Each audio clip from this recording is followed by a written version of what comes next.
Hello. Courageous Parents Network core mission is to empower, support, and guide parents caring for children with serious illness. Our hope is that parents experience minimal regret and maximal healing. Storytelling is a tool for this.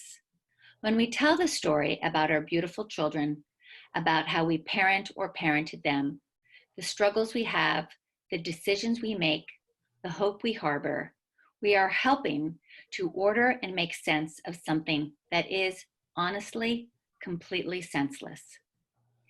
At CPN, we help families tell their story, and these stories help other families find their way and see that they are not alone. We are now starting a new short series on writing as a way of healing to help the CPN community, parents, guardians, siblings, providers, explore how writing can help them process and shape their story. And to inspire and teach us, we are fortunate to have author and mother Faith Wilcox with us. Faith is the mother of two daughters. Her youngest daughter, Elizabeth, was diagnosed with a rare bone cancer at age 13 and ultimately did not survive. I first learned of Faith from a CPN advisor, Sandy, who ran the Family Advisory Council at Massachusetts General Hospital for Children and had helped facilitate Faith leading a journal writing program there called Journals of Hope.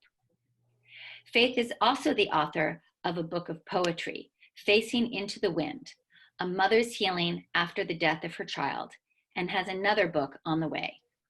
In other words, Faith has lived and practiced what we're going to be talking about here, the power of writing to heal and all that can emerge with that. Welcome, Faith. Thank you very much. Can you tell us a bit more about how writing can lead to reduced stress and healing? Of course, writing can be very therapeutic and very helpful in the healing process. One of the first things that it can do is to release anxiety, because by putting your feelings out on paper, you're letting go of some of the feelings that might be trapped inside. You're also acknowledging what you're going through or what you've been through. And you're also able to validate those feelings simply by putting them on paper. And in time, you can reflect upon what you've written, and it can help you to understand the journey that you've been on. And after perhaps years, if you want to, you can work toward rewriting some of your narrative, because you'll be able to find meaning out of some of the very difficult experiences that you've been going through. I have a question for you about whether you considered yourself a writer before you started journaling. I did a lot of writing in high school and college, but it really was per assignment. I didn't consider myself a writer. My writing was really born out of the suffering that I had been going through. And did anyone encourage you to do it, or did you just decide, like, oh my God, I gotta put this somewhere? Well, actually, my therapist encouraged me to write, and I'm very, very grateful that he did. I started writing very on during Elizabeth's illness, within weeks after she was diagnosed. Did you resist it at first, or did you get right into it? I got right into it. I found it immediately beneficial. Information was coming at me in waves, and there was so much to digest. And I found if I wrote it down and then later I could reread it, it became a little bit more understandable for me and just a little bit easier to digest all that was going on. So this touches on something that you have, the way you frame it, which I find really interesting. You talk about the phases. As you began using writing as a way to understand and process your emotions, tell us, what did you learn, and did your writing change over time? Yes, my writing definitely changed over time. I actually learned that it was reflective of 3 phases of writing. The first phase being the chaotic phase, and that was the first year of my daughter's illness and following her death. That's really, you're writing with raw honesty, and you might even just be writing phrases, not necessarily complete sentences um, or totally thought out paragraphs. You're just writing to get it off your chest. And in the reflective phase, you are going back and you're looking at what you're writing, and you're acknowledging what you're going through, and you've realized that you've faced many, many hurdles. And often you're at a different place of understanding because you have some perspective on your writing. And it can also happen that you can realize how far you've traveled on your journey. And that can be comforting, because at the beginning of your journey, sometimes you feel like, I'll never be able to move forward. How can I leave this place that's so heavy and so overwhelming? And then the last part of a journey is what they call the quest phase, or the quest narrative. And this can be many, many years later. This does not happen quickly. But it's really when you can accept what has happened in the past, and you can accept where you are now. And you know your life has changed hugely, but you have a new normal. And you've gained a lot of understandings along the way. And most of the times you've learned some valuable lessons. So we will sort of, you're going to lead us through what those phases looked like. But before we do that, did you come up with the names for those phrases: chaos, reflection, questing, or is that sort of the vernacular of journaling and narrative? I came across it from some very, very interesting books I've read and some courses that I've taken. In the books that I've read, one called Writing is a Way of Healing by Louise DeSalvo, she went through these various stages. And also in books that I've written by James Pennebaker, they don't always call them the exact same wording that I do, but they basically do go over these 3 different stages of writing and awareness raising. And Faith, when you have done this work with other parents, or patients and family members, what have you heard them say to you about how they've experienced it? Various things. Sometimes there are people who are not aware of journaling as a way of healing. And I found that people are often very keen to try something new because they spend so much time, sometimes so many hours in the hospital room or by their child's bedside, and it gives you a way to do some action, but you're still very much with your child in his or her presence. Other people I've seen open the notebook and just literally never lift the pen from the paper, and they go on and on for pages. The people who have really spoken up clearly about it have said how surprised they are by how helpful it has been. I'm not going to lie. I wish it were otherwise, but I did not do this myself, and I wish now that I had. And we're going to be joined in our next video with by a fellow mom, Jenny, who did do it.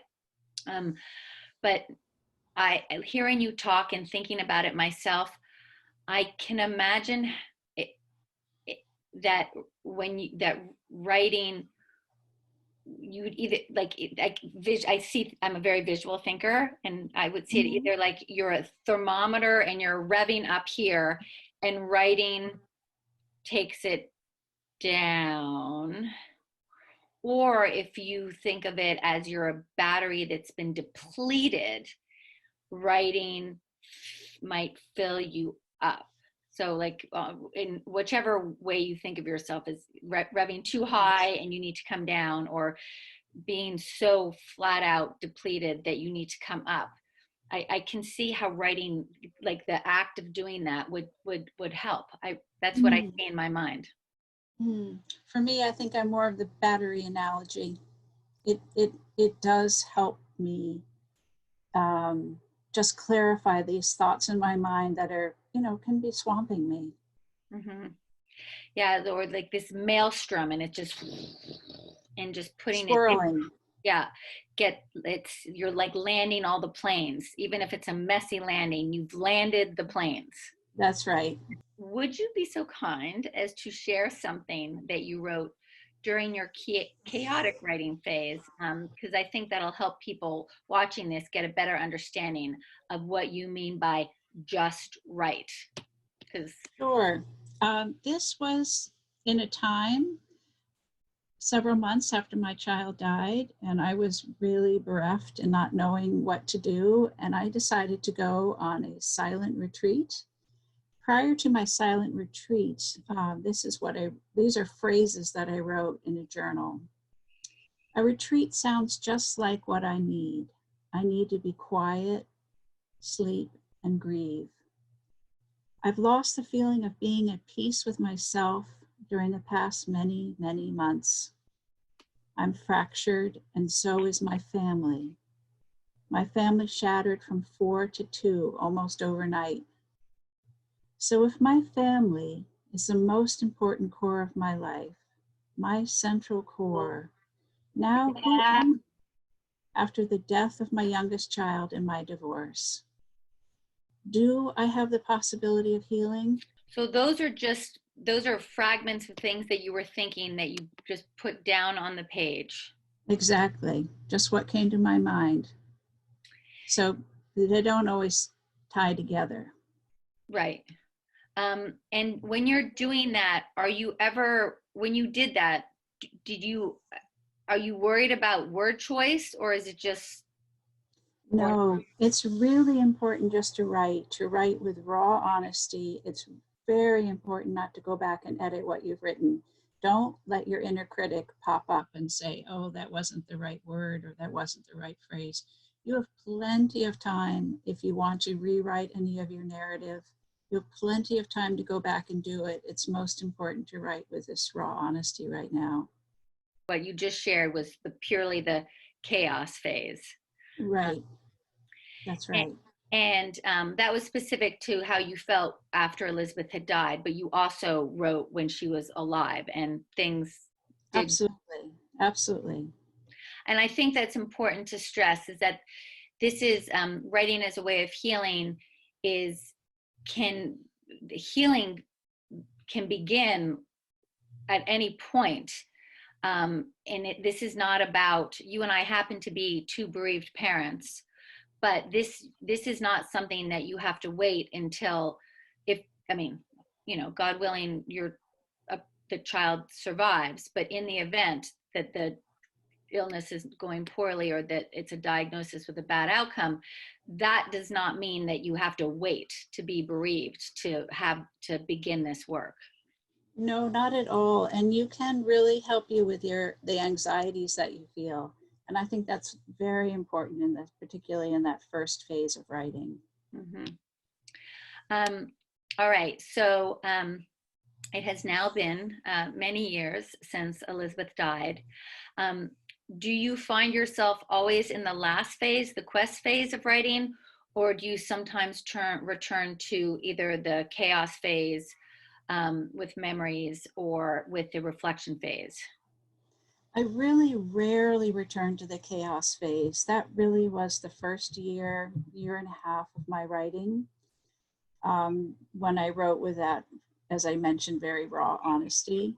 Now I do go back and read my journals, and that really is more being in the reflective phase. And I do, in fact, rewrite my narrative, and that, of course, I'm still portray some things with a very raw honesty, but I try to find meaning out of the journey that Elizabeth went through and out of the journey that I've been going through. Mm-hmm. And how does it feel to go back and look at some of those earlier pieces, the chaos phase? Yes, the chaos phase can feel overwhelming sometimes. I am so very direct with what was going on. And sometimes I was just recording what was going on, like recording a diagnosis outcome or what's going to go on in the next month.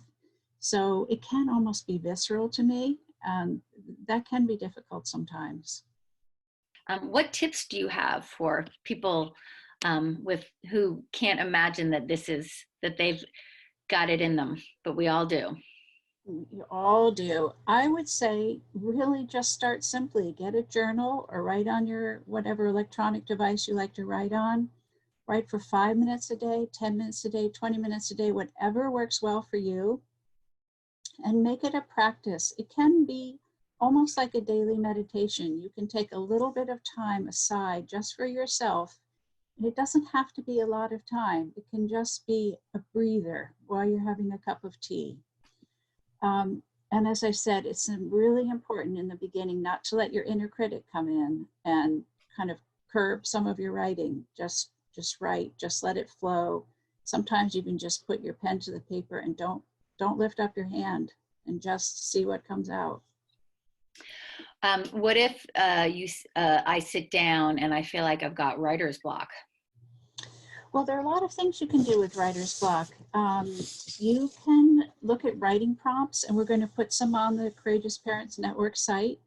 One other thing to do is to change your routine. Sometimes you might be used to writing in a particular room and go to a different room. If the weather's nice, go outside. You might like to write with a friend or a family member in the room. That actually can be kind of comforting. Sometimes go to a library, just change up your scenery.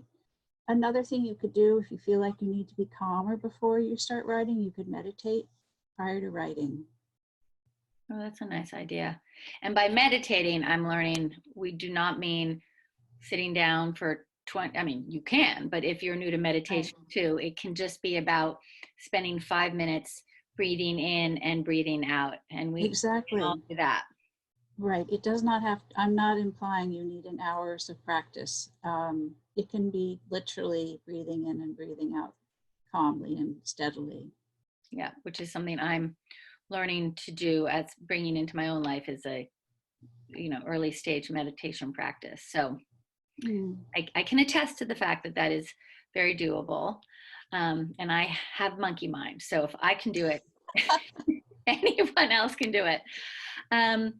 Okay. And we touched upon this a minute ago, Faith, but what about the possibility, the reality, I'm sure, in a lot of instances where people get overwhelmed by their feelings as they sit down to write? I can imagine the tears begin to come because you're being asked to be in touch with what you're thinking and what you're feeling. Has that, well, you said it's happened to you, and what have you done, and what do you suggest others do when that happens, if and when that happens? If it's sort of a mild feeling, I suggest you just stop your writing right then and there. For me, going outside is always beneficial. Sitting in my garden, being quiet and listening to the birds or whatever sounds you have around you, going for a walk in the woods. But if this is really becoming quite difficult, then I would definitely call a therapist. You may already be seeing one, but I would definitely work with a professional to help you in this process. And in time, you might find that you like to read your journal writings too when you're in a therapy session. But it can bring up a lot of strong feelings, and you may need professional help. Mm-hmm. Thank you for saying that. I think that really bears repeating. There is no substitute for professional help. True. So that is just, we can trust ourselves up to a point, but we really need the support of somebody who can guide us to understand and give us coping skills. So thank you for flagging that. All right, we are going to end this conversation and come back with a mom, Jenny Jesse, who practiced writing during her daughter June's life and still does write. And then we'll have another. This is part of an ongoing or a short series that we're doing on writing as healing with Faith Wilcox. So we'll see you back, and thank you very much, Faith. You're very welcome.